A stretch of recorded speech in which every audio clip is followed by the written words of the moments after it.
लखनऊ में आज जनजनवादी पार्टी के राष्ट्रीय अध्यक्ष डॉक्टर संजय सिंह चौहान ने अपने कार्यालय पर एक प्रेस वार्ता कर उन्होंने बताया कि बीती 1 जनवरी को उनके विपुलखंड गोमती नगर में स्थित उनके कार्यालय में अज्ञात लोगों के द्वारा ताला तोड़कर मीडिया सेल के कमरे से रखा हुआ लैपटॉप आदि सामान चोरी कर फरार हो गए हैं। इसके संबंध में गोमती नगर थाना में मामला भी दर्ज कराया जा चुका है, लेकिन आज तक पुलिस के द्वारा कोई भी कार्रवाई नहीं हुई, जिसके चलते उन्होंने यह प्रेस वार्ता का आयोजन किया है। साथ ही कहा कि जब से उन्होंने समाजवादी पार्टी से अपना गठबंधन तोड़ा है, तब से समाजवादी पार्टी के कुछ लोग उन्हें लगातार धमकियां दे रहे हैं। शुरुआती दौर में भी लोकसभा चुनाव में भी ऐसा किया, तभी मैंने मुकदमा कराए, जिसके चलते सरकार ने मुझे सुरक्षा व्यवस्था कराई। साथ ही कहा जब से उन्होंने अपनी पदयात्रा का ऐलान किया है और साथ ही और अखिलेश यादव की पीडीए का पर्दाफाश कर देगी, तब से समाजवादी पार्टी के कुछ लोग हमें लगातार फोन समझ रहे थे कि पीडीए इकट्ठा होने रहा है और आप पिछड़ा वर्ग को तोड़ने के लिए पदयात्रा कर रहे हैं। यह अच्छा नहीं है।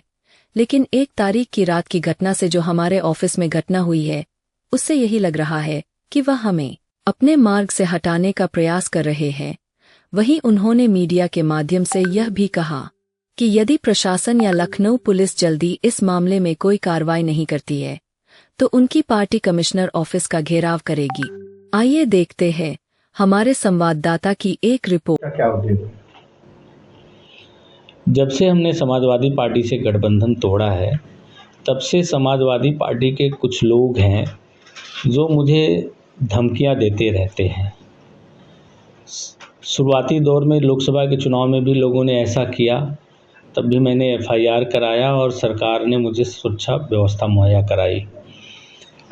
उसके बाद जब से मैंने अपनी पदयात्रा अति पिछड़ों और दलित वर्ग के आरक्षण के वर्गीकरण को लेकर के सुप्रीम कोर्ट ने जो निर्णय दिया है, उसको उत्तर प्रदेश सरकार से लागू कराने के लिए हमने फरवरी माह में हमारी होने वाली पदयात्रा है, सामाजिक न्याय पदयात्रा, उसकी हमने घोषणा किया और उसके लिए लगातार हम फील्ड में काम कर रहे हैं। और मुझे पूरा भरोसा है कि मेरी पदयात्रा अति पिछड़ी जातियों में एक नई राजनीतिक संवेदना का शुरुआत करेगी और अखिलेश यादव जी के पीडीए का पर्दाफाश भी कर देगी।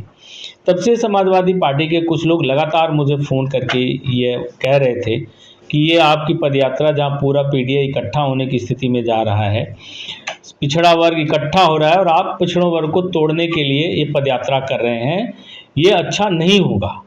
तो मैं इसको हल्के में लेता रहा, लेकिन 1 तारीख की रात में 2:28 पर हमारे ऑफिस में 5 लोग इस तरफ से घुसते हैं और ऑफिस में आकर के तोड़फोड़ करते हैं और चोरी भी करते हैं, जिसका एफआईआर दर्ज है और जिसका विजुअल भी आपको मिल जाएगा।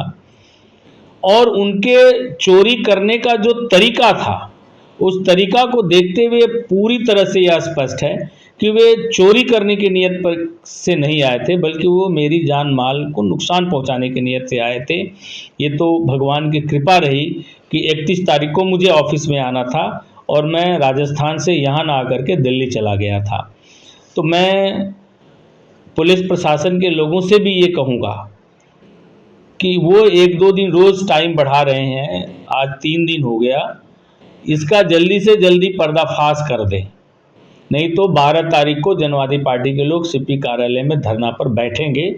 और मैं उत्तर प्रदेश सरकार से भी कहूँगा कि वे मेरी सुरक्षा व्यवस्था बढ़ा दें, ताकि मैं निश्चिंत होकर के फील्ड में काम कर सकूं और अपने पार्टी के कार्यक्रमों में भाग ले सकूं। अच्छा, इस तरह से हमला हुआ है, इस तरह से आप समाजवादी पार्टी की बात कर रहे हैं, आपका इशारा विपक्ष की ओर क्यों है?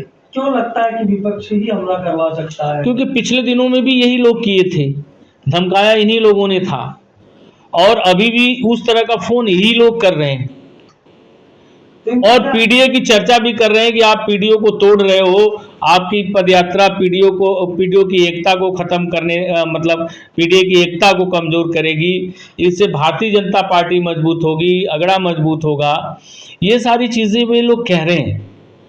तो साफ है कि ये जो कृत्य किया है, जो कृत्य हुआ है, ये यही लोग किए होंगे। और कौन किया है ये तो मैं भी जानना चाहता हूं। अगर नहीं भी ये लोग किए हैं तो कौन किया है, इसका प्रशासन जल्दी से जल्दी खुलासा करे और जो दोषी है उसको सजा दे। तो आगे सरकार से क्या मांग है कि आप मुख्यमंत्री से मिलेंगे इस संदर्भ में? मैं बहुत जल्दी दिल्ली जाऊंगा और मैं गृह मंत्री भारत सरकार अमित शाह जी से टाइम मांगा हूं और मुझे मिलेगी भी, और मिल करके मैं अपनी पूरी बात कहूंगा और मेरी सुरक्षा व्यवस्था बढ़ाई जाए। ये पत्र मैं उन लोगों तक पहुंचा चुका हूं और मैं मुख्यमंत्री जी को भी अपना पत्र दे चुका हूं और मुझे आशा है कि सरकार हमारे इन सब चीज़ों को लेकर के ध्यान रखेगी।